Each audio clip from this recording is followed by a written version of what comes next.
مدت این مثنوی تأخیر شد، ولی باعث تأخیر خود ما نبودیم. ماه مبارک بود، بعضی برخوردهای ایام بود که سبب شد ما مدتی همدیگر رو نبینیم. خوشبختانه از امروز دیگر مرتباً این ماه گفتارهای ما ادامه پیدا خواهد کرد و من با استفاده از فرصت هم تبریک میگم به خودمون به مناسبت انتصاب جناب دکتر ایوبی که این چراغ به همت ایشون روشن شده به معاونت وزیر ارشاد و مدیریت امور سینمایی، و با نهایت تأسف تسلیت عرض میکنم به مناسبت درگذشت استاد محمد زهرایی که واقعاً یه تحول عظیمی در کار کتاب در ایران ایجاد کرد. مرد ظریف هنرمندی بود، خدا او را غریق رحمت کند. و تأسف دیگر به مناسبت درگذشت استاد دکتر محمد حسن حائری. در هر حال به خانوادهشون و به دوستداران ادبیات تسلیت میگم. از استاد نجیب مایل هروی که دعوت ما رو قبول فرمودن، میدانم که ایشون در اینجور محافل شرکت نمی کنن، به پاس دوستداری مولانا و خاندان او و عنایتی که از قدیم الایام به من داشتن این دعوت رو پذیرفتن و سخنرانی داشتن که یک مقدار 2-3 کلمه، یکی کوچیانی بود که برای ما تقریبا ناآشنا بود و کلمه خداوندگار در مقاله ایشون به کار رفته بود که اون هم نیاوردیم، در حالی که خیلی از اسمهای عام در بعضی جاها به اسم خاص بدل شدند. مخصوصا در مورد مولوی 3 کلمه عام بوده خاص شده. یکی کلمه مولاناست که قبل از او مولاناهایی بودند، بعد از او هم مولاناهایی آمدند، ولی وقتی مطلقاً مولانا اطلاق میشه یعنی جلال الدین محمد. مثنوی یکی از قوالب شعر فارسی است، مثل غزل، مثل قصیده، مثل دوبیتی، مثل ترانه.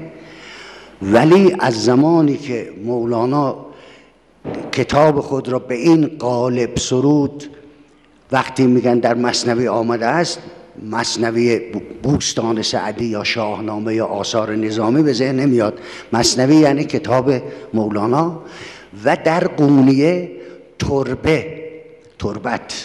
تربه یعنی آرام. شما از ترمینال قونیه هر تاکسی رو صدا کنید بگی تربه، شما را میبرن سر قبر مولانا. تربه در اونجا اسم عامی است که خاص شده و خیلی از کلمات هست مثل امروز که بعضی ها واقعا از نظر اتیمولوژی هم برای ما مشخص نیست. نماهنگ، رزمایش، لغت های من در آوردی است که درست کردند و به کار هم میبرند و میگن آقا شما توجه نکنید، به کار ببرید. ولی در مورد مولانا اینجوری نبوده. در هر صورت استاد مایل هروی در هر زمینه‌ای که مربوط به نسخه خطی، کتاب، خط، تذهیب، تجلید، جلدسازی و اطلاعات بسیار ناب درجه 1 دارد. من یک نمونه قبلا داشتم، یک نمونه هم امروز پیش آمد برای من که استاد نجیب یعنی کتاب رو اسکن میکنن، نمیخونن. هر چیزی که خوندن در هاردشون هست.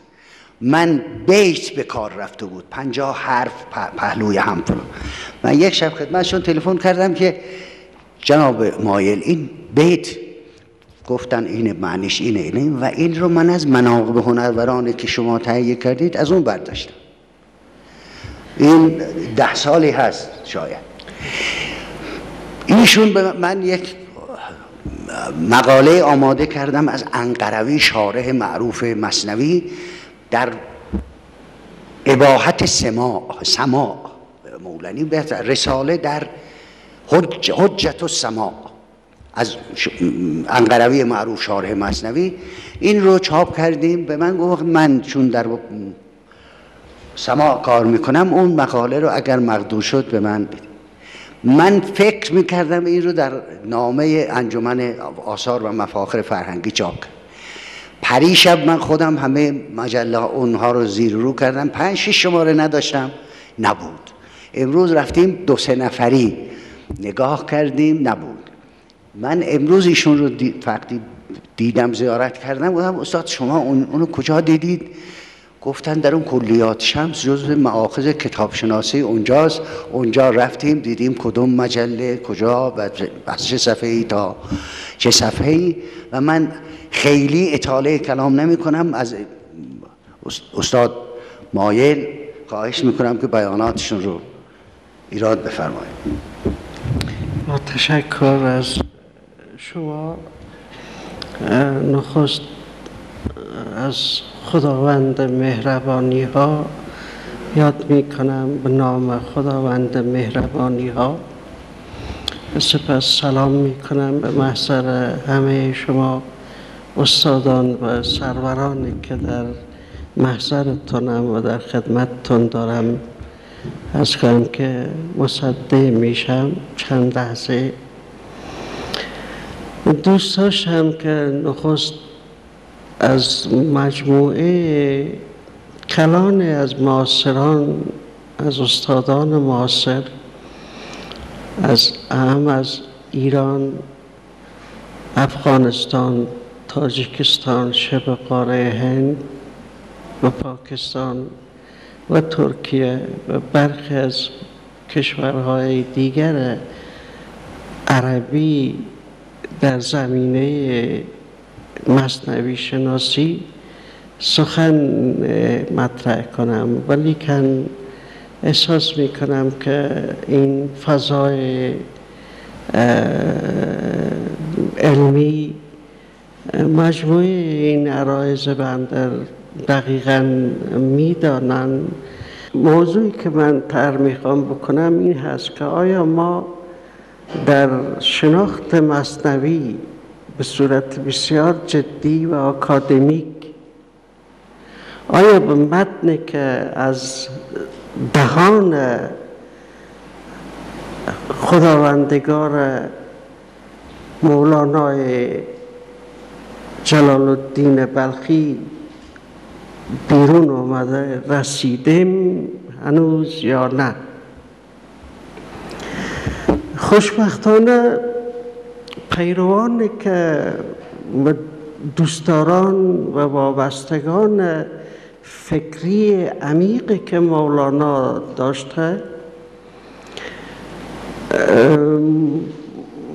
سبب شده که ما نسبت به مولوی شناسی و شناختمون از مثنوی بسیار آسانتر باشه تا دیگر شاهکارهای ادب فارسی. اگر ما امروز از شاهنامه سخن میگیم یقین باید بکنیم که فقط از قرن هفتم سخن میگیم، یعنی فردوسی که از قرن هفتم شاهنامه‌اش مطرح شده. پیش از قرن هفتم به ندرت میشه در باب مثنوی شاهنامه مولانا سخن گفت. هر سخنی که میگیم گاه تا امان هست با حدسیات و برخی از گمانهایی که خودمون میزنیم. نسبت به رسیدن به خواستگاه حدیقه حکیم بزرگوار سنایی غزنوی به همچنان آنچنان خواستگاه حدیقت الحقیقه تاریک هست که ما هر سخنی که میگیم از اون تاریکی برمیخیزه و به جرئت میتونم بگم که در تا همکنون که در خدمتتونم بنده نسبت به صنایع جز کار که آقای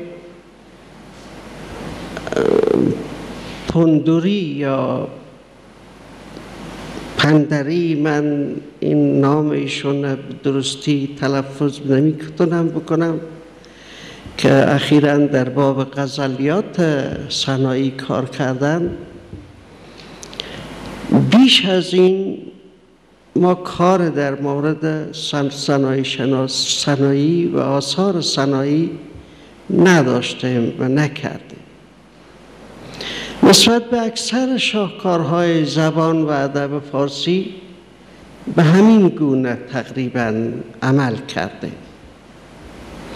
گاه از گاهم که فقط ظاهر قضایا دگرگون کرده، یعنی بر زینت این متون افزوده، ولی نسبت به مثنوی البته این از گاهم که خوشبختی جای خوشبختی و سعادت هست که بعد از مولانا عاشقان و پیروان فکری و نسبی و حسبی مولانا نسبت به ایشون یک علاقه بسیار جدی نشون دادن و کتابت آثار مولانا به صورت توقیفی در قونیه محدود کردن.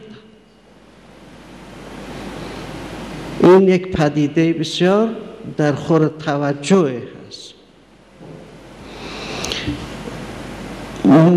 تقریباً این کار در قونیه همزمان بود با آمدن تفکر چینیان در باب متون به ایران توسط رشیدالدین فضلالله وزیر،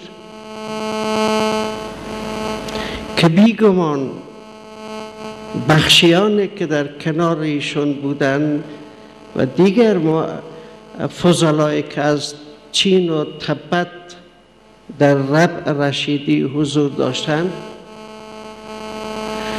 این سبب شد که درک چینیان از نگاهداری یک صورت واحد از متون چینی در ایران شناخته بشه. ایرانی که میگم ایران تاریخی هست.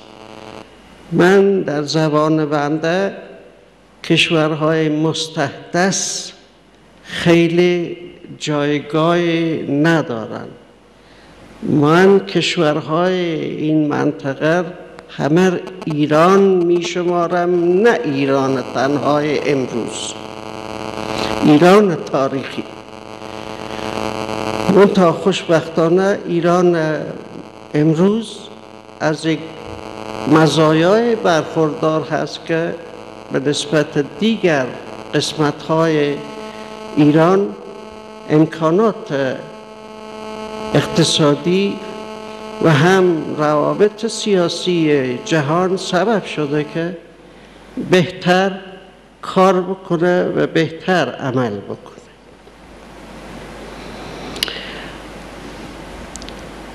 به هر حال این پدیده چین در تبریز مطرح بود. عرض کنم که این پدیده بسیار مهمه بود که در چین در قرن هفتم خیلی جدی دانشمندان چین پیرامون این زمینه کار کردند که اون صورت اصیل و یگانه متن بتوانند نگاه دارند و این زمینه درست با ایلخانان در ایران هم مطرح شد و این همزمان بود با پیدایش قونیه، یعنی حلقه مربوط به خداوندگار بلخ مولانا جلال الدین. به همین جهت نسخه نویسی در قونیه یک نسخه نویسی توقیفی مجال طرح یافت. یعنی شما تا چند دهه نخست از قرن هشتم ملاحظه می‌فرمایید که این نسخ کلاً در قونیه کتابت شده.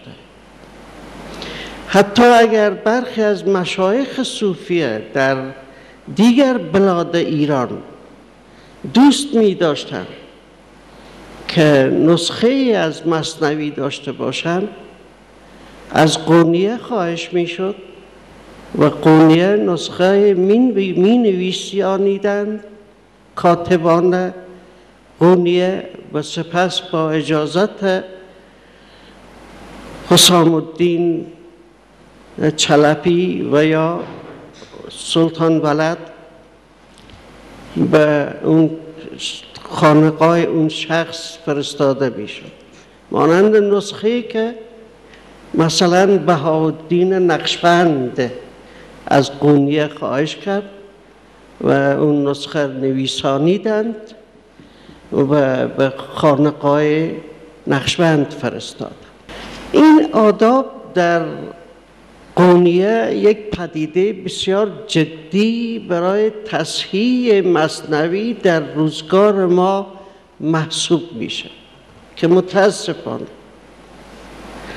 با کمال احترامی که به همه استادان مثنوی دان و مثنوی شناس دارم باید عرض کنم که این پدیده مهم مد نظر نبوده.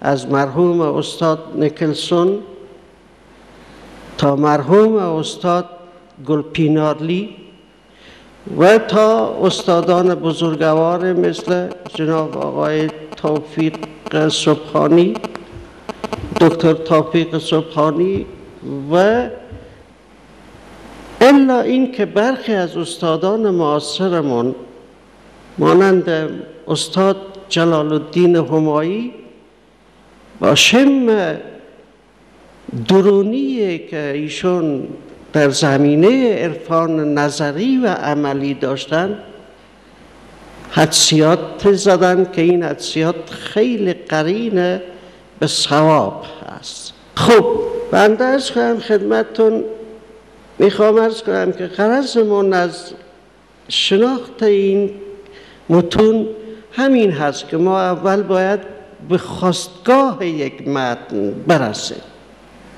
تا بتوانیم بگیم مثلا حافظ گفت، ولی امروز نمیتوانیم بگیم حافظ گفت، نمیتوانیم بگیم سنایی گفت. اینا رو میگیم تقریبی، میگیم تخمین میزنیم، به علت این که متون ادبی زبان فارسی از یک دهه که میگذرد دگرگونی پیدا میکند تا چه رسد به این که به چند قرن. برخی از متونمون که اندک اجتماعی تر و سیاسی هم بوده مانند شاهنامه اونقدر تغییر کرده که اگر روز یک نسخه شاهنامه از قرن پنجم به دست بیاد گمان میکنم باید چند کامیون کتاب که با حدس و گمان نوشته شده و تحقیق شده و محققان معاصر زحمات شبانه روزی کشیدن، مجموع اینها را عرض کنم که از دور مطالعه و کتابخانه ها بیرون کرد. استعداد دارد که ما در شأن جهانیت مثنوی چون هنوز به خواستگاه این متن اونچنان که باید نرسیدیم، نتیجه این میشه که اون کارهامون هم مقدار خدشه‌پذیر هست. مثنوی 600 67 این نسخه که نشان میده هم حسام الدین چلبی و هم سلطان ولد در پیدایش این نسخه سهیم بودند و هر دو بر این نسخه نظارت داشتند. متاسفانه بعد از این تاریخ باز ما میبینیم با دو نوع نسخه روبرو هستیم. یا نسخه های مثنویمون که در همون قونیه کتابت شدن یا ولدی امضا میشه یا مولوی امضا میشه، یعنی با دو گونه نسخه در مورد مثنوی ما روبرویم. دو گونه نسخه که از دو خلیفه مسلم قونیه، دو خلیفه مسلم مولانا عرض کنم که باز مانده. شما ملاحظه می‌فرمایید در فهارس و بعد خود نسخه ها که در این نسخه های موجود در قرن هفتم و هشتم عموما این دو ضبط دیده میشه، ولدی و مولوی. ضبط مولوی از طریق شیخ حسام الدین چلبی به مولانا میرسه، چون چنین می نماید که حسام الدین چلبی خیلی عرض کنم که به هر حال خودشو مجال طرح نمیداده و به نام مولانا بیشتر نسخه های که از سویشون نظارت شده عرضه می شده و به همین جهت کاتب مولوی امضا میکنه. و اما نسخه های که از طریق سلطان ولد عرضه میشه ولدی امضا میشه. خب این دو گونه نسخه دو خوانش هم به وجود آورده. جالب اینجا هست شما در مناقب العارفین ملاحظه می‌فرمایید مثنوی خانان سعدالدین مثنوی خان ولدی، فلان الدین مثنوی خان مولوی. حتی خوانش مثنوی هم به دو گونه تقسیم میشه، مثنوی خان مولوی و مثنوی خان ولدی.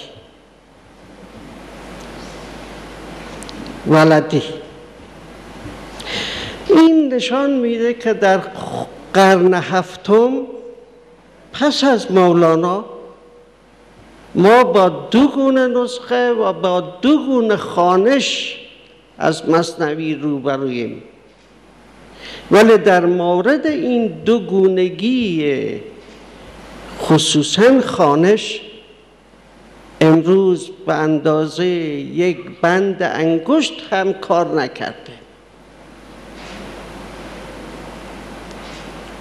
اینقدر مسئله داره متونمون.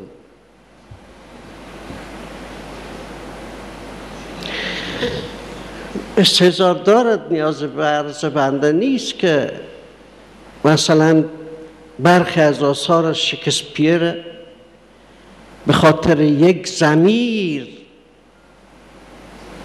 نشستن و تصحیح مجدد کردن و چاپ مستقل و در خوره از اون عرضه کردن تا برسن به نمایشنامه های از شکسپیر که از ذهن و زبان شکسپیر عرضه شده.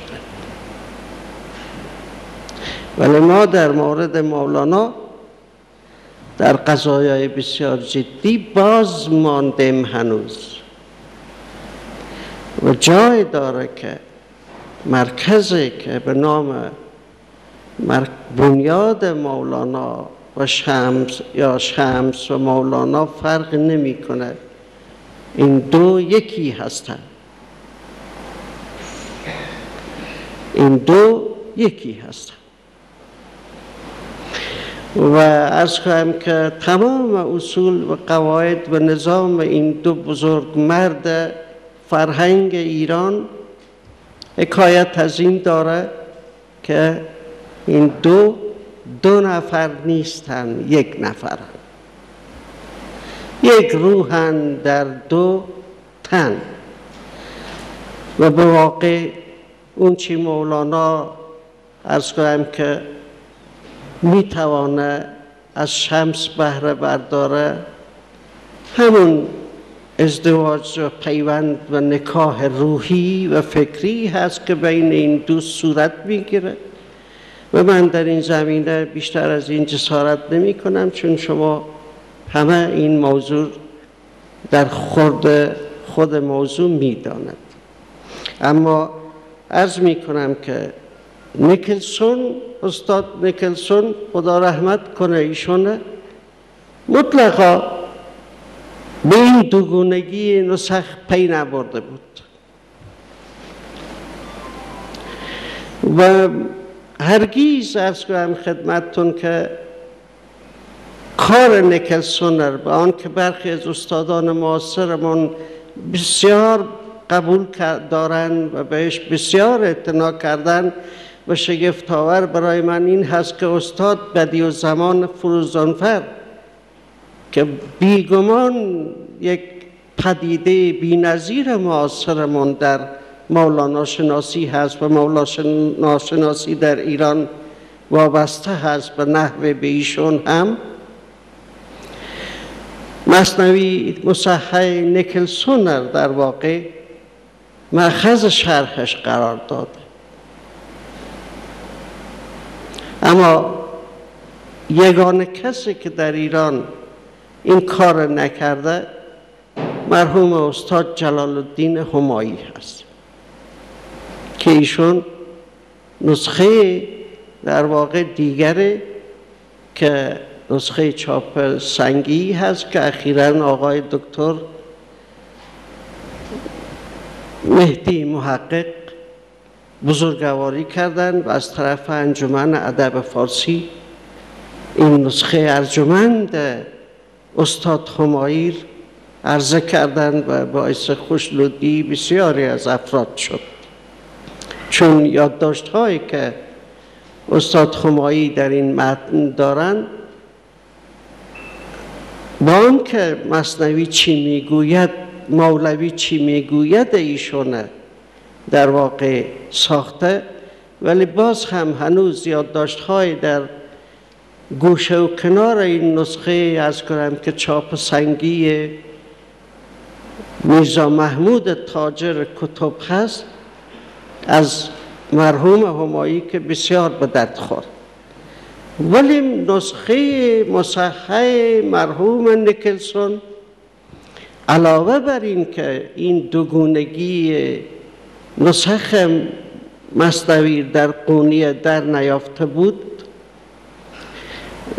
و دوگونگی خوانش هم در نیافته بود، عرض کنم که تصحیح ایشون هم التقاطی هست. من فقط عرض می کنم که تصحیح التقاطی از بدترین تصحیحات و آسانترین تصحیحات متون هست.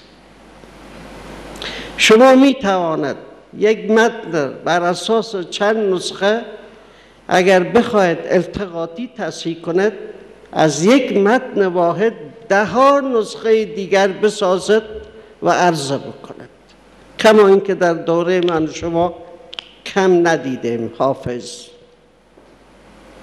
کم ندیدیم مثنوی، کم ندیدیم حدیقه، کم ندیدیم شاهنامه.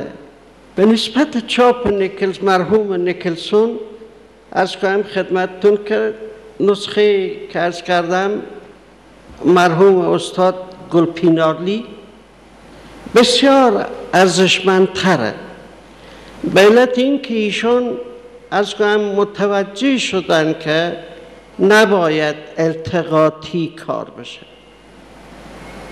گاه ایشون از کنم که اگر برخی از ابیات از نسخه دیگر اضطراراً دلایل آوردن خوب متذکر شدن، ولیکن استاد گلپینیارلی اون چیزی که ارز کنم که در چاپ ایشون از متن مولوی هست همون دوگونگی نسخه و دوگونگی خوانش هست که این دو زمینه باید خیلی جدی پیگیری بشه. حتی اخیراً ما دیدیم با نسخه که ارز کنم که آقای دکتر سبحانی دفتر 4 و 6 مثنوی به صورت عکسی چاپ کردن، این نسخه ارز کنم که نشان داد که پدیده مقدمه های مثنوی هم یک پدیده که دوگونگی باید در این مقدمه ها هم دنبال کرد. چون بنده نسخه از مثنوی دیدم که این نسخه در قرن 7 بود و در نزد مرحوم استاد مجتبی مینوی بوده و الان هم در کتابخانه ایشون عکسش موجوده و اونم ارز کنم که مقدمش غیر از مقدمه هست که مرسومه و بر مثنوی های معمول ضبط میشه. این دوگونگی نتیجه یک بحث باید باشه، برخواسته از یک موضوع جدی باید باشه که در مجموعه و در حلقه ارز کنم قونیه مطرح شده. منشأ این چه هست؟ آیا منشأ این به شمس برمیگرده؟ آیا منشأ این به اختلاف برمیگرده که ما امروز دلایل متقنی نداریم از وضعیت حسام الدین و سلطان ولد؟ این یک پدیده که واقع امر اینه که ما برخی از مسائلمون در روزگاران نه که در دوران معاصر حتی گاه پوشیده و پنهان میمانه.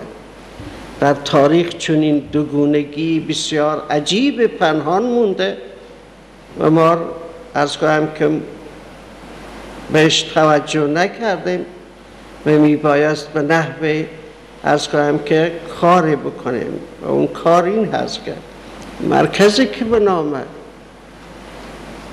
انجمن یا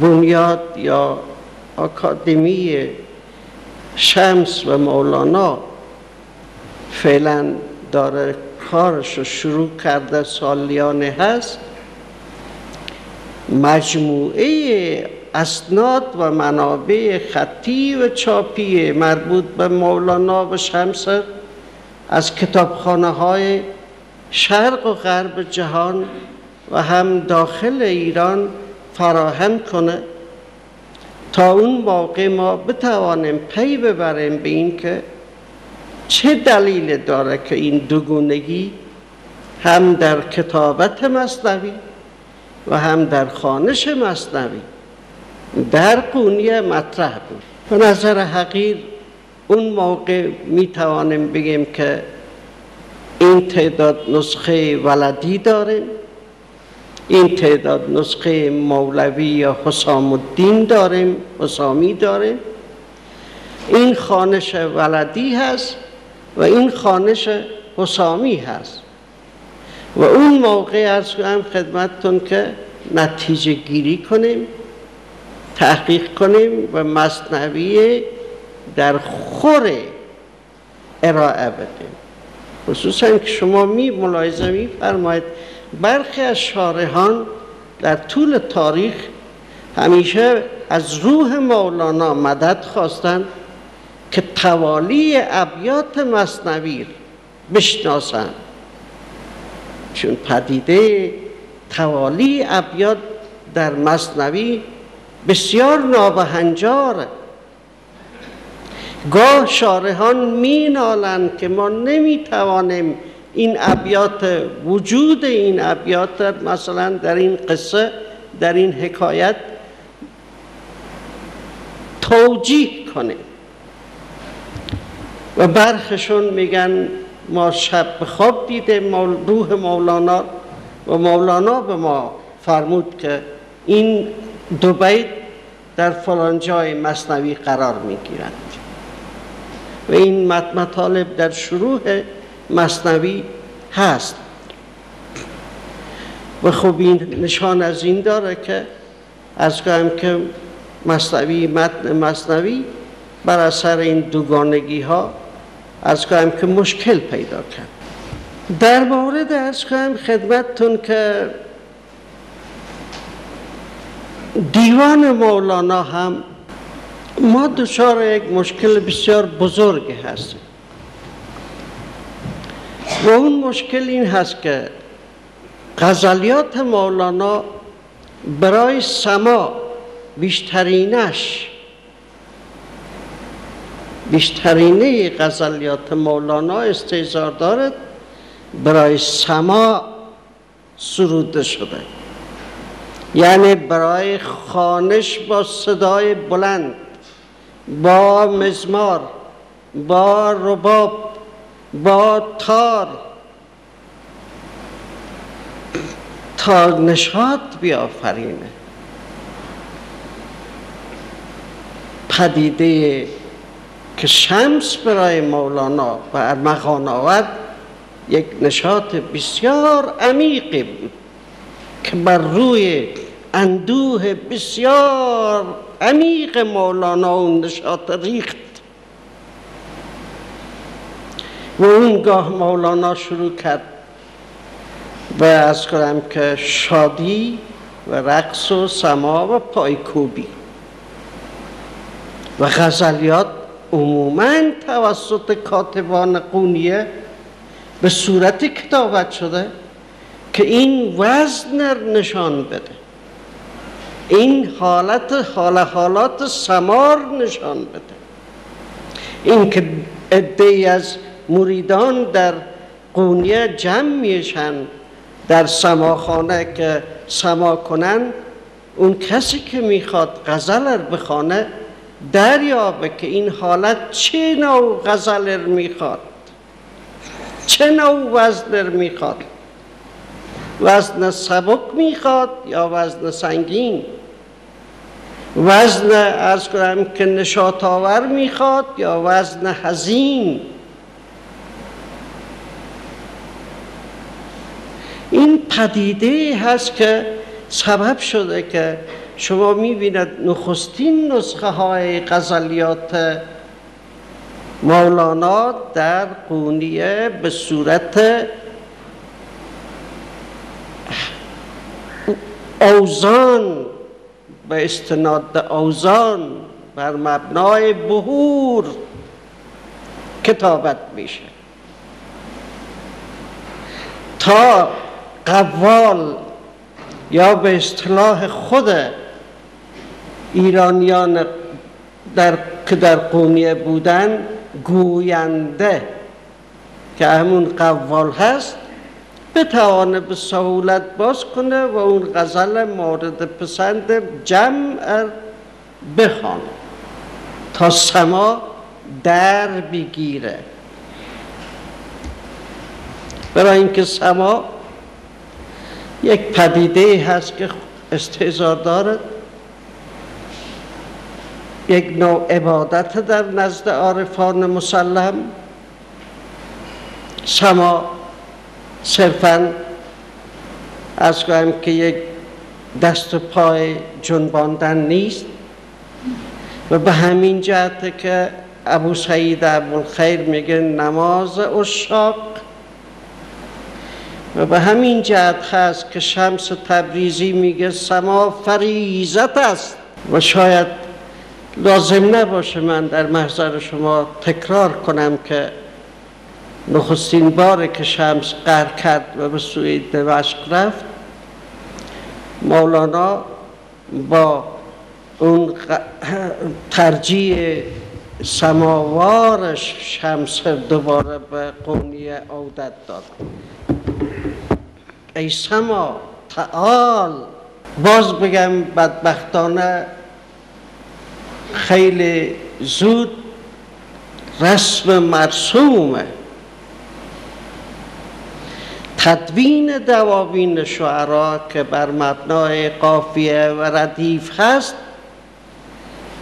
بر نسخه نویسی دقیق آهنگین دیوان کبیر غلبه پیدا کرد و بیرون کنم که قونیه این نسخه ها نویسانیده شد و مرحوم استاد بدیعالزمان فروزانفر هم بر اساس همین پدیده قافیه و ردیف دیوان شمس تصحیح کردن و عرضه کردن که البته کارشون سخت در خوره و در خور بود و چندین دهه این زحمت استاد فروزانفر همه ما سیراب کرد تا اینکه این اواخر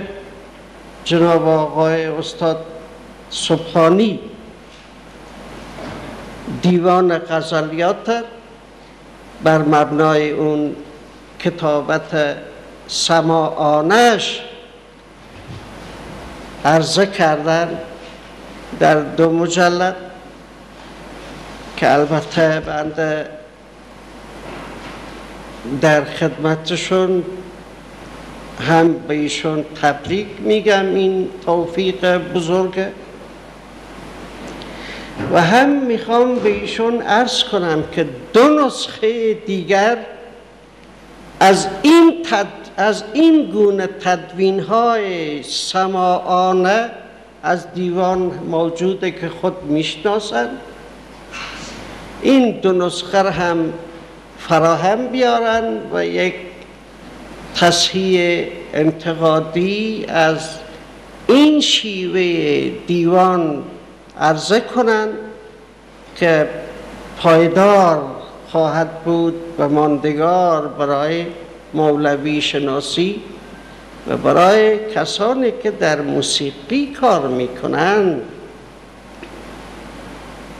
بسیار مهم هست.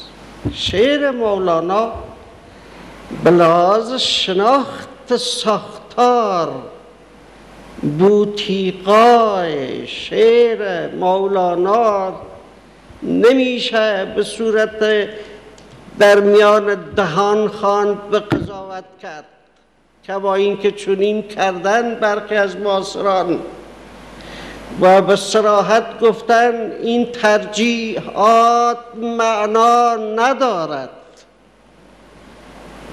ولی اگر شما بیاید و اون غزل و اون ترجیح در سما بخواند میبیند که اون ترجیحات بسیار پرمعنا هست. ساختارشناسی به شعر مولانا و بوتیقای شعر مولانا هم وقتی به درستی شناخته میشه که شما صورت کار کرده که اون دیوان داشته اونو به دست بیاره. بله اگر ما بخوایم از کنم که با غزل که عادت کرده بگیم 5 بیت هست و 7 بیت هست غزلیات مولانا رو بخوانیم، خب خیلی ها ممکنه خسته بشیم به خیلی از ابیات مولانا رو از کنم که نادیده بگیریم، کما که مولانا برخی از غزلیات به تکرار سروده. این مسئله بسیار مهمی است. این موضوع بنده به مصححان دیوان میگم که مولانا برخی از غزلیات به تکرار سروده،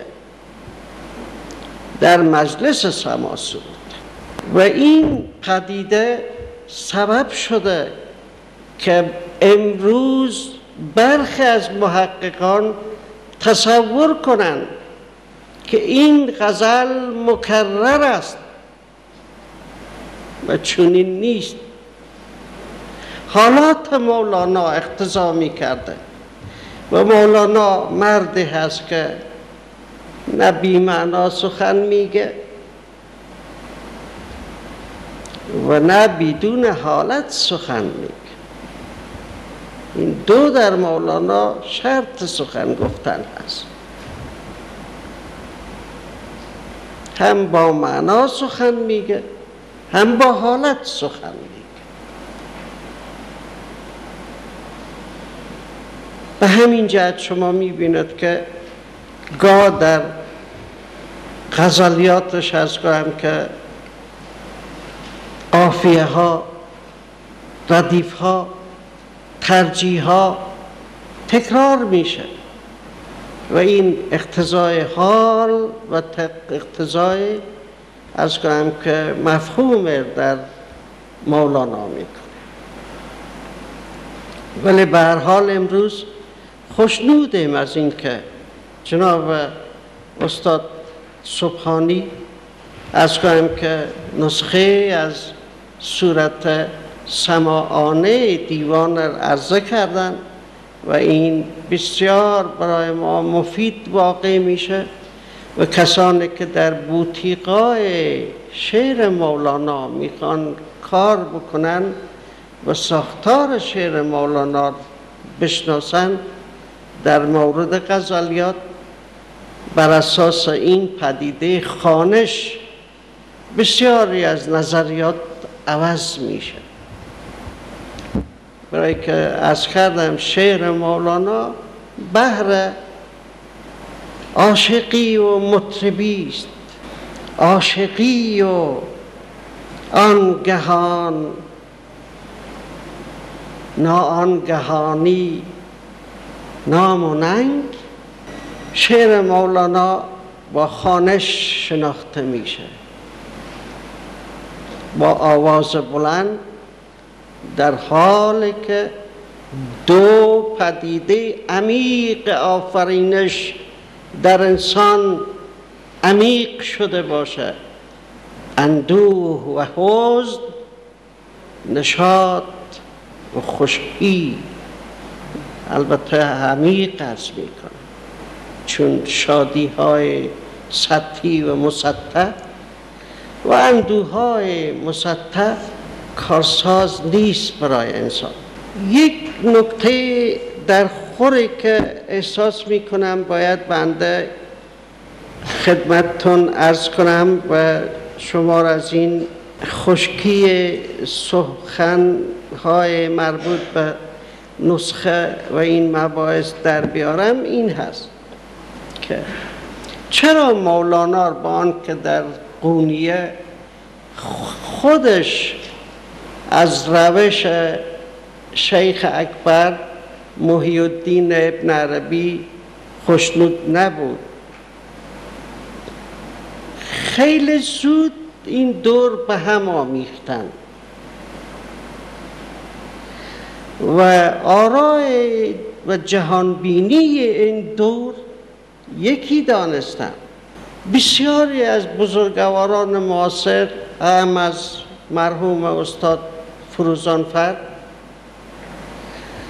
عرض کنم که و دیگران این موضوع مجال طرح دادن ولی زمانشو تعیین نکردن که چه وقت این اتفاق روی داده و چگونه. بنده با تأملی که دارم بر متون عرفانی و عموماً از کنم که نزدیک به شاید بیش از 30 و چند سال از عمرمو صرفاً به کار تصحیح متون عرفانی گذراندم،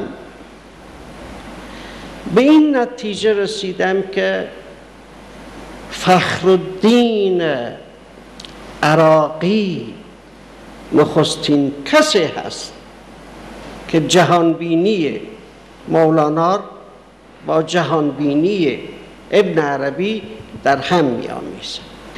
بعد از فخرالدین عراقی شمس مغربی هست که این اشتباه بزرگ تکرار میکنه و چون غزلیات شمس مغربی بعضاً به تقلید 100% از مولانا سروده شده و در معنا مقلد محض ابن عربی هست شمس مغربی، نتیجه شده که این دو جهان بینی با هم بیامیزن. سپس این دو جهان بینیه که کاملا یکی از نور سخن میگه و یکی از حقیقت.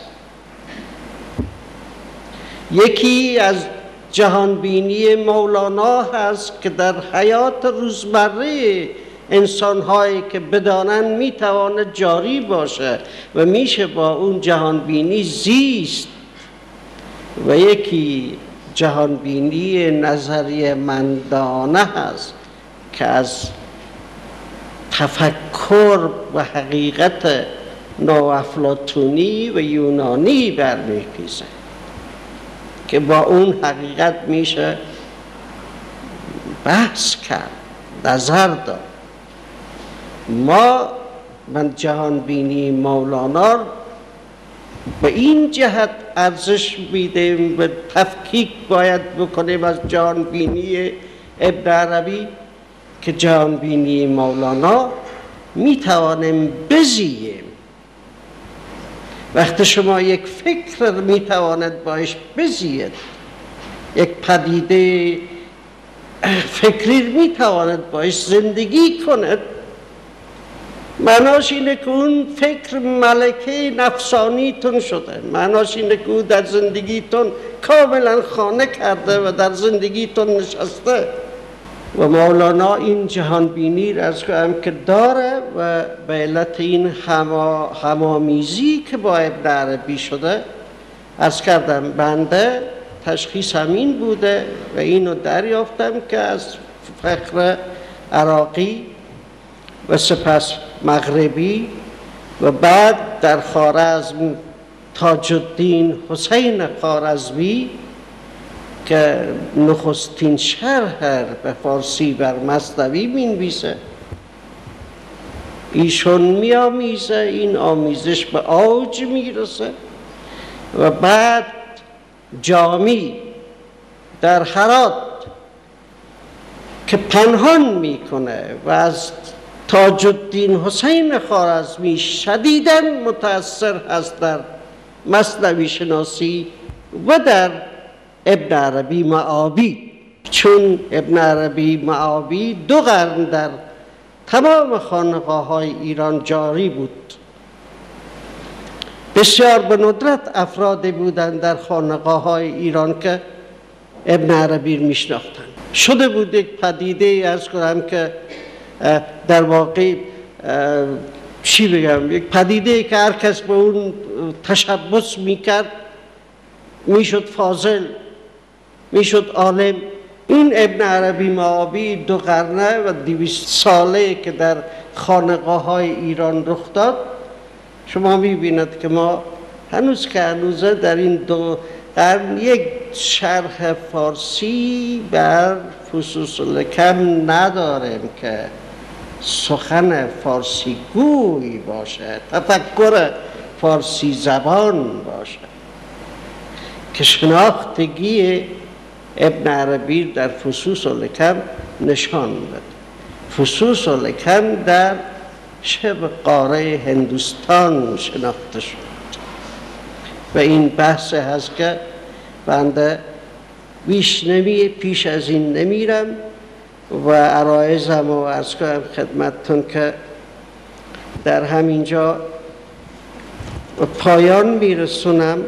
کو دیده که در غم تو نمناک نشد، یا جیب که در ماتم تو چاک نشد. سوگند به روی تو که از پشت زمین مانند توی در شکم خاک نشد. سپاسگزارم از لطفتون که خیلی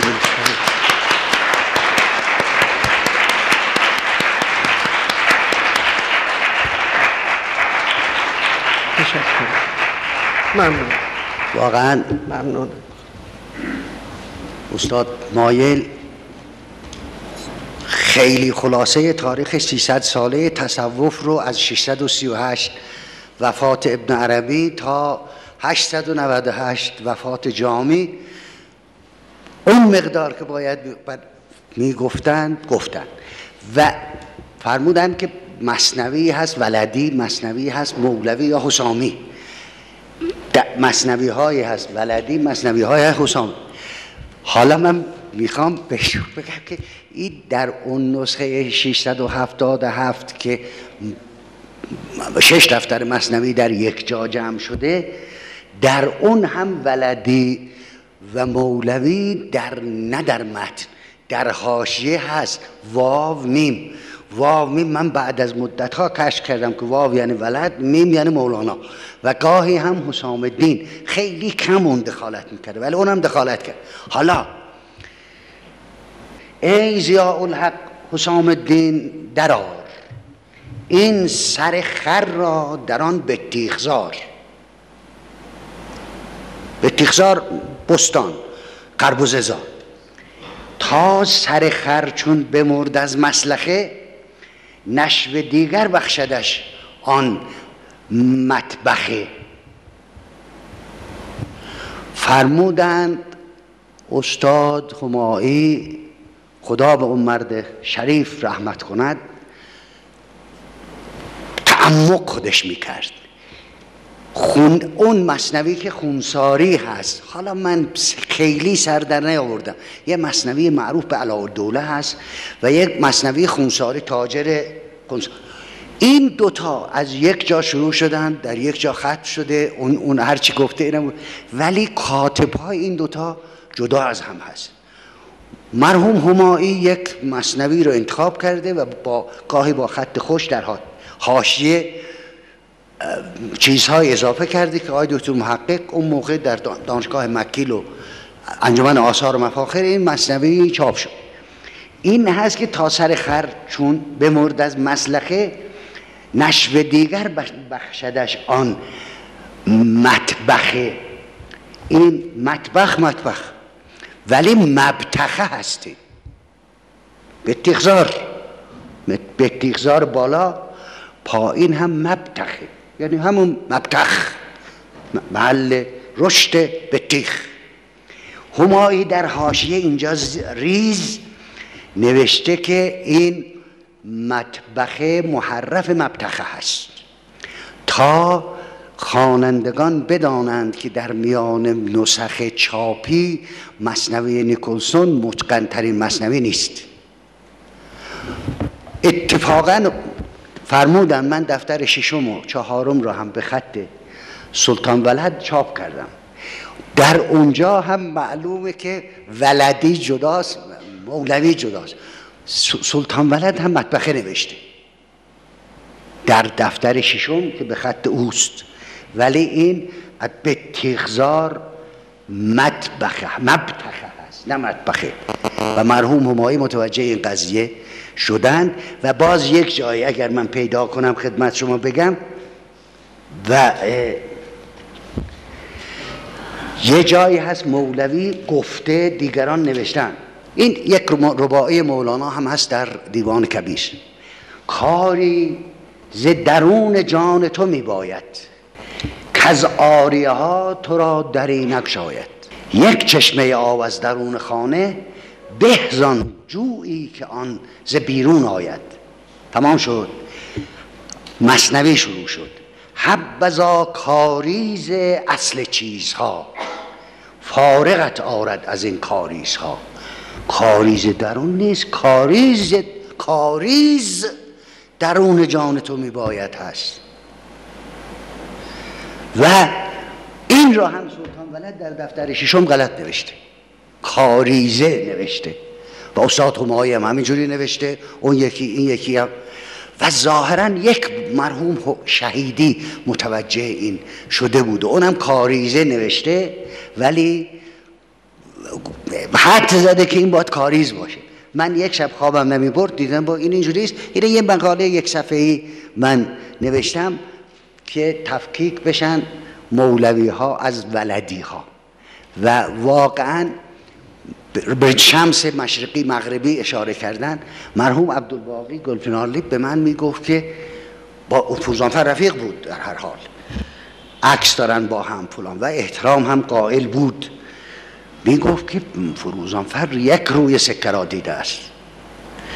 در اون دیوان کبیر که چاپ کرده دیگر تخلص های شمس دار هم وارد اون شده است. و این دیوان اول 4 صفحهش اینجا اولش هست، عنایت بکنید فرمودن این گویا اینجوری، این اون نسخه 607 نه 767 و اینجا بحرها را از هم مفاعل و مفاعل فعالاتون فرا اینا را جدا کرد. 16 بحر فارسی، 3 بحر عربی، 19 تا، یکی 2 تا هم مولانا تصرف کرده، 21 بحر رو در اینجا آورده و ظاهرا این یک نام داره به نام کلیات شمس و نام دیگرش هست دیوان کبیر. کبیر از صغیرها جمع شده، یعنی 22 تا 21 بحر کوچیک جمع شد. ای طایران قدس را عشقت فزوده بالها، مستفلون تا آخر، الف تا ی، بعد مفاعلون ها از الف تا ی، بعد مفعول و فاعلاتون ها، مفاعل و فاعلون ها از الف تا ی، جمع که شده دیوان کبیر. صغیرها کبیر را درست کردن. من اینم اولش دیوان کبیر اسم گذاشتم، بعد برای آنکه این دیگه چه دیوانی هست، کلیات شمس رو فرمودن 2 دیوان دیگر هست. و سلطان ولد از اون افرادی بوده که اون برش پدر را نداشته، ولی همیشه میخواسته جای پای پدر بگذاره. پدر معارف داشت که استاد مایل تصحیح کردن معارف پسر رو، بهاءالدین رو. اون نمیدونم چی داشت، اینم این کارها رو انجام داده. در دیوانی داره که اون هم بحر به بحره، یعنی مرحوم سعید نفیسی دیوان او را الفبایی کرده از اول تا آخر، مرحوم فروزانفر هم دیوان پدر رو. این هر 2 دیوان در نسخه های خطی قدیمی همون که فرمودن تقسیم به بحر هست، از بحر به بحر. و تذهیب هم داره، بحر که جدا میشه گاهی 1 صفحه فاصله میده، تذهیب میندازه اونجا و یه بحر دیگر، یا اون افعالشو میگه یا نمیگه. در هر حال من از استاد مایل هروی بی نهایت ممنونم که خیلی چیزها گفتن. آقای دکتر مولایی نوشتن عکس همه رو، ولی ما اینجا من بئس البدلی هستم که منتها نعم البدل امروز تشریف آورد. استاد دکتر جلالی در واقع من بدل ایشون هستم، منتها نبودن اینجا. من خوش آمد هم میگم، خیلی خوشحالم که تشریف آوردن، ولی در واقع جای ایشون اینجا هست نه من. خیلی من بفرمایید. اگر لطف کنید اینو یادداشت بفرمایید. حالا شما بفرمایید. من فقط در 2 دقیقه عرض میکنم که اولا من به نام یک ایرانی از زمان صحبت لاری جناب آقای دکتر به شما عرض میکنم نشعه صفای گفتار تو هم مطوش کرد، آنچه با مستان کند پیمانه با من گوش کرد. ولی مسئله در اینه شما زحمت میکشید، کاغذم گرانه و طبقه جوان دسترسی نداره اینا رو بخرن، ولی تلویزیون یک رسانه عامه. شما اینجا میگیری، ما شب میریم تلویزیون میگیریم، میگه آقا این شعبان و موسی رو پاره کنیم بریزید دور، این کفره. ما تحجر بدبختمون کرده. بنده پسرم میگه این دستی زنی نماز نده. این بدبختی ماست. بنده عمرم در این مولانا طی کردم. اگر بخوام بنویسم آقا این حرفی که ایشون میگه امام صادق فرمود لو سکت من لا یعلم سقط الاختلاف، کسی که چیزی نمیداند اگر سکوت بکنن اختلاف سقوط میکنن، کسی گوش نمیکنه. آخه متاسفانه اونا که نمیدونن نمیدونن. باید جناب آقای زبانی که خونه آذربایجانشان در اینا چاپ بکنن، بگن تو روزنامه بنویسن، مردم بخونن که این مولانا کی بوده. عنایت به مثنوی 25676 بیت. این کپسول نداره، قرص هم نداره. این چشم میخواد، دست میخواد اینو نگه داره و این رو مثل روزنامه اطلاعات کیهان بخوانید 3 ماه بعد جناب اون وقت برای بعضی ها نیست. این که نمیخونن خیالشون. جناب آقای دکتر طوری من اینو میدونم، منم یه چیزا من عرض میکنم این تبلیغات داره خط بطلان و جدول اعتبار مولانا میکشه. من اینو عرض میکنم ولی آمپول نیستش که من بزنم به باید بنویسم و بخوانم و بدونم مولانا کیه. 550 سال قبل از هگل دیالکتیکو گفته. بنده به کی میتونم بگم؟ باید استادان این چیزا رو چاپ بکنن و در دسترس مردم بزنن، مشتاقان برن بخونن. شده یک بار من یادم میاد مرحوم دکتر زرینکو به یک جا آمدن، نه شرقی نه غربی، انسانی چاپ شده. اون موقع 53 تومن بود. اومدیم با هم قدم زنان اون روی میز چیده بودن فلان، بردا اون 53 تومن هم اون موقع 53 نفر میشد، کشت خونبه ها داد. اون نگاه کرد گفت والا من میخواستم این رو به یکی از دوستان هدیه بدم ولی خیلی گرونه، گذاشت پایین. الان این 45,000 تومنه مثل این و امروز میگفتن نیست. من نمیخرم خدا شاهده، یعنی امکان مالیم نیست، ندارم. حالا من نوشتم دعا میکنم که او افرادی که میخرن گشایش مالی داشته باشن بخرن و الا این الان 45,000 تومن نایابم هست میدن نمیدارم چقدر. ببر آیه اشتری الان من یه چیزی رو میگم که فقط به عنوانی که نیکلسون به یک رسم الخط فقط توجه کرد. شما نسخه اونیه را اگر بخونید کلمه پیغامبر حداقل 100 بار و 20 بار این تکرار شد، ولی اگر ما این کلمه رو در اونجا پیغامبر بخونیم وزن چیز اصلا به کل به هم می‌خوره. مجبوریم که این پیغامبر رو پیغمبر بخونیم تا وزن اشعار درست بشه. خب چه لزومی داره که ما حتما بنویسیم پیغامبر؟ احتمال داره که در اون زمان پیغامبر می‌نوشتن و پیغمبر می‌خوندن، چون پیغامبر خونده نمیشه در این چیز. خب نیکلسون اومده یکی از کارهایی که در رسم الخط کرده اومده این پیغامبر رو برداشت کرده پیغمبر. یا نمونه های مثل این مثلا فرض کنید که در همین نسخه اونیه خیلی جاها کلمه نه به کار رفته که باعث سکته در وضع میشه. در نسخه نیکلسون می‌بینیم که اغلب این نه‌ها به نی تبدیل شده به خاطر اینکه وزن رو درست کنه. اینها آیا ایراده؟ و اگر بعدها نسخه‌هایی مثل اندوگرو شدن، نسخه‌های بلدی و نسخه‌های موتوی، این مال مربوط به نیکلسون نیست، چون نیکلسون اصل نسخه رو که نسخه اونیه هست در دست داره و اساس کارش رو این قرار داره. خیلی اجازه میدید ایشون شما هم بفهمید. خب همونجور که فرمودین کتاب ها الان خیلی قطورن و سنگینن و بعضا اصلا برای جوونا ثقیل هم هستن، چون به اصطلاح کلماتی استفاده شده که امروزه آشنایی باش نیستش.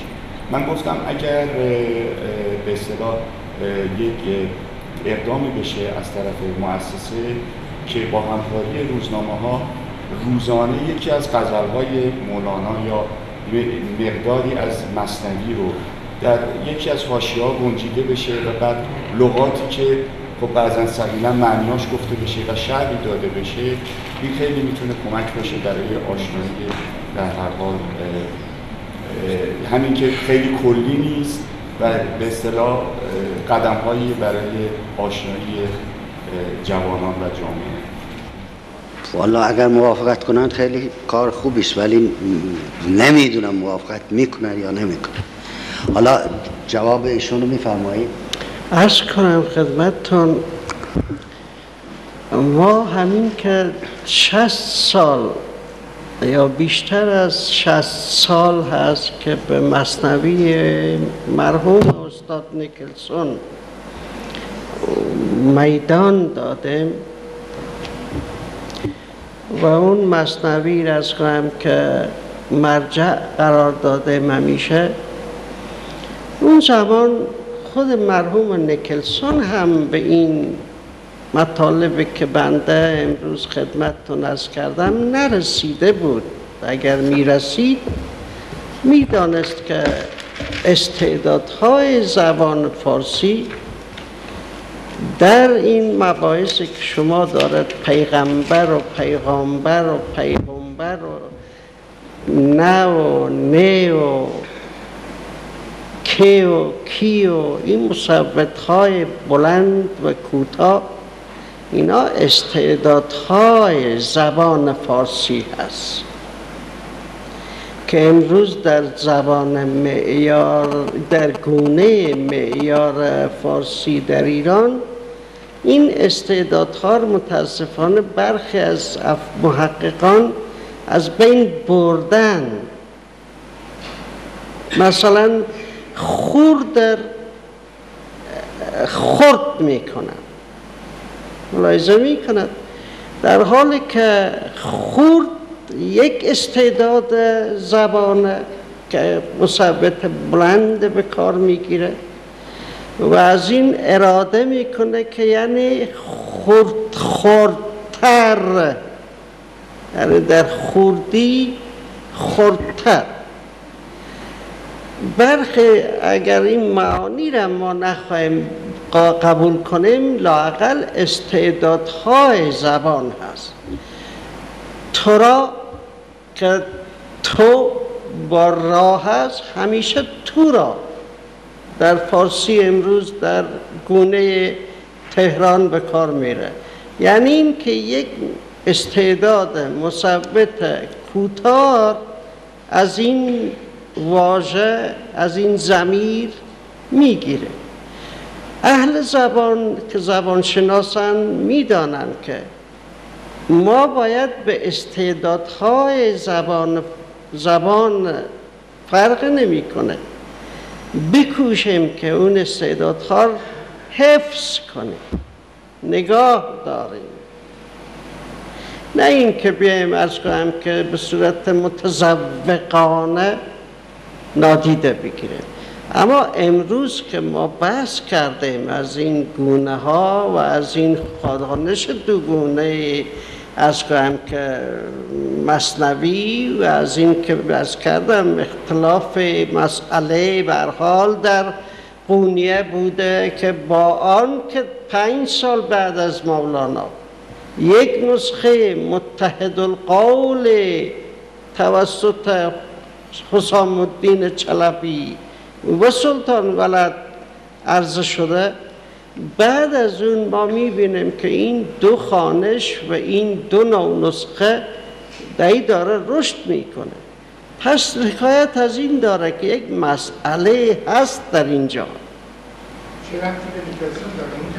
آقا نیکلسون به خاطر این که متوجه نشده که این دو خوانش وجود داشته بود، نسخه های ولدی با نسخه های حسامی در هم آمیخته.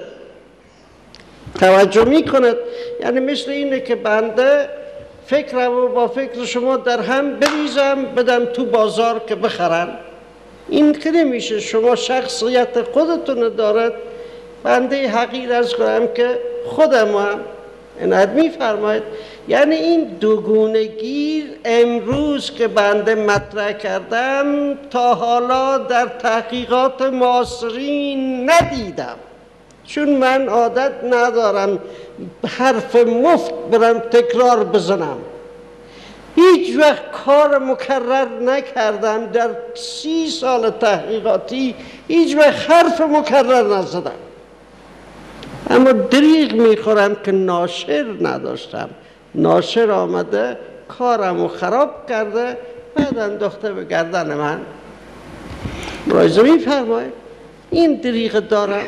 ولی بنده به شما عرض میکنم امروز که ما میخواهیم من قبول دارم که نیکلسون مرد فاضله بوده، ولی نیکلسون که به لحاظ عرفان به پای مرحوم استاد همایی که نمی رسیده. استاد همایی یک عارف بود آقا. استاد همایی اصلا جریانی بود که اگر نیکلسون این همایی بود، قدر بداند، مسائل رو تفکیک کند، تشخیص بدهد. موضوعی که امروز ما داریم باز دوباره داریم بر یک جریانی داریم میریم که اون جریان باید تکرار نکنیم. ما باید بنشینیم فکر کنیم. براتون عرض کردم یک مرکزی که باز میشه به نام مرکز بنیاد شمس و مولانا، اگر امکانات داره، اگر صداقتی هست در این کار، خب باید تمام این منابع در خودش جمع کنه. قضیه علم اینه. اگر این کار نمی کنه، خب غرب که از کنم عاشق اینن انگلیس ها که زبان فارسی از مجموعه شرق جمع بشه. خلاصه کلام براتون بگم، از شبه قاره هند مگه کی جمع کرد زبان فارسی؟ از افغانستان مگر کی میخواست جمع کنه زبان فارسی؟ بله؟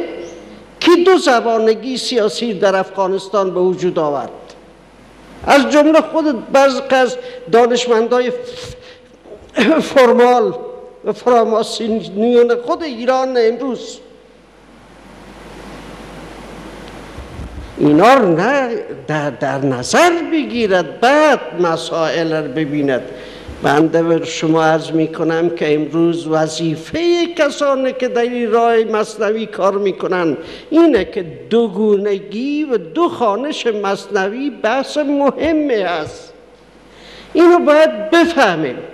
شاید اون چیزی که نیکلسون میگه اونم درست باشه، ما نمیگیم، ولی یک چیزی بنده بالای نیکلسون گفتم.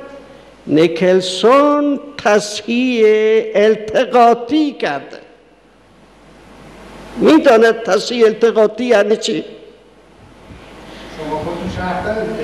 یعنی که خب اگر شما این موضوع در نظر بگیرد، عرض میکنم ببیند، شما اگر این مورد در نظر بگیرد، مثلا از 4 تا نسخه مثنوی یا از 4 تا نسخه حافظ، دیوان حافظ، یا از 10 تا شاهنامه میتواند 1000 تا نسخه تصحیح کند در بیارد. خب به چه درد میخواد؟ این پدیده زبان فارسی یک عده دشمن داره که خود ما و شما هستیم. قربون خود من و شما بریم. خودمون دشمن زبانمونه و دشمن فرهنگمون. و از ما باز جلوتر که فهمیده اون ارباب‌های اصلی هستند که در جهان کار میکنن که فارسی رو میخوان از شرق جمع کنن. چرا؟ چون این زبان بزرگ مولانا بحث نمیکنه، عمل میکنه که هیچ چیز در جهان محو نمیشه و از جهان نمیره. مرگ انسان را از جهان محو نمیکنه، همه چیز میمانه در جهان، تغییر میکنه. مولانا عملا نشان داد که شمس شد فریدون زرکوب، شمس شد حسام الدین چلبی. این براتون نشون داد در رفتارش. در فلسفه غرب در قرن 18 و 19 این مباحث دکارت و از کنم هگل و از کنم که امثال ایشون مثل هایدگر و اینها مطرح کردن. بنده عرض کردم براتون که مثنوی نیکلسون بر اثر تبلیغ مرحوم فروزانفر هم عرفان به اندازه همایی نمیدانست، چون همایی عملا عارف بود. شما کسانی ندیدید، بنده دیدم. دوست بزرگوارم استاد مولایی اینجا هستند. همدرس مرحوم استاد فروزانفر شیخ محمد طاهر قندهاری بود که پیش شیخ ادیب نیشابوری درس خواند. ایشون در هرات مثنوی شرح میکرد، یک سطر ننوشت چون عارف بود. میگفت من چیز خلق نمی کنم، مباحث مولانا رو میگم. اینجور مردانه بودن.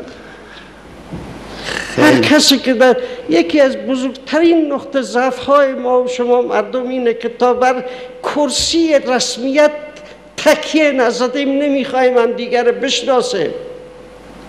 شناخت که ارز کنم هر کس نمیخواد بیاد جیغ بزنه که منم.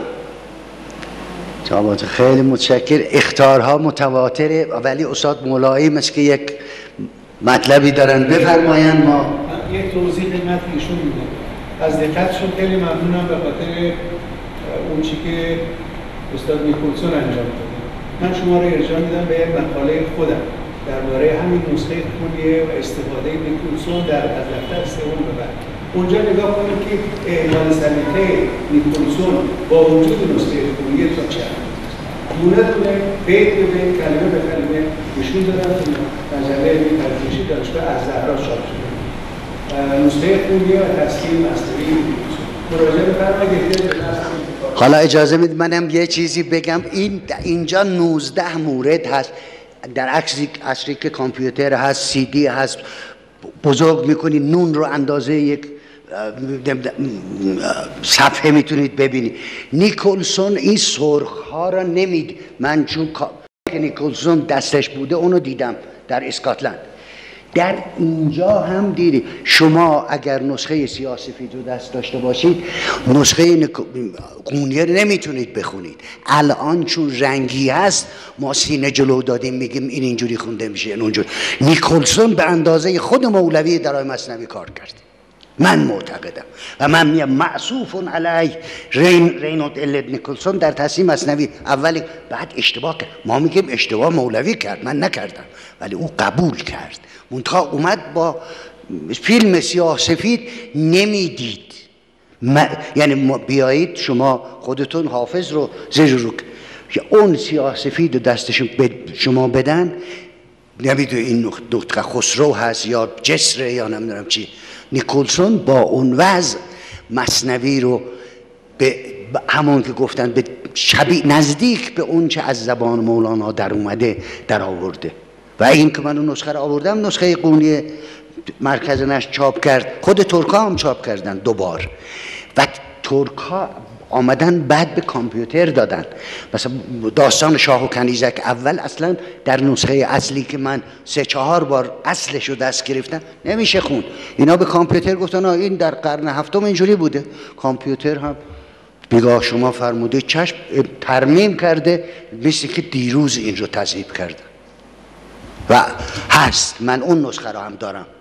نیکولسون واقعا اون ماتریال، حالا هر چی اسمش دست اختیارش بوده، نمیتونسته بهتر از اون چیزی سر در بیاره. زمانش اقتضا نمی‌کنه. من با تشکر از شما اون ملاحظه رو بکنم، ولی فقط می‌خواستم یه توضیحی با زحمتی که آقای سوکمانی کشیدن و این نسخه رو آوردن و مرکز نشر دانشگاه چاپ کرد، اگر ما این نسخه رو بگیم که نسخه تنها نسخه خوبه، چرا ما بعد الان 4 تا چاپ از این نسخه داریم که هر 4 تا هم فرق می‌کنه؟ چاپ آقای سوکمانی هست، چاپ آقای سروش هست، آقای برادر خالقی هست، آقای خرمشاهی هست، اینا چرا با هم فرق؟ اگر یک قصه یک خانش داره باید همه مثل هم باشه. التقاط یعنی همین گفتن از این 10 نوع، اگر یکی افراد دیگری هم بیان تصحیح کنن 11مین نوع، 12مین نوع، 14مین نوع هم بیاد، برای اینکه اون میگه من اینجوری میخونم. شما این 19 مورد رو ببینید در اینجا من نتونستم بخونم. هست که مثلا از مؤذن بشنوین اعلام را، یا آزمودن بشنوین. میگه مثلا چیه؟ بلبلان را عشق با روی گل است، بلبلان را عشق بازی با گل است. هر دو میشه خون، آیا اونجوریه یا اینجوریه؟ من بیام من اینها رو نتونستم خوندن اینها با رنگی ها، رنگی مثلا هر نون رو به اندازه یک صفحه تلویزیون نتونستم بخونم. هر کس هر چی میتونه بخونه و از این 19 تا 199 میشه مثنوی در آورد و بشه التقاطی. خیلی ممنون جناب. خواهش میکنم. ببخشید.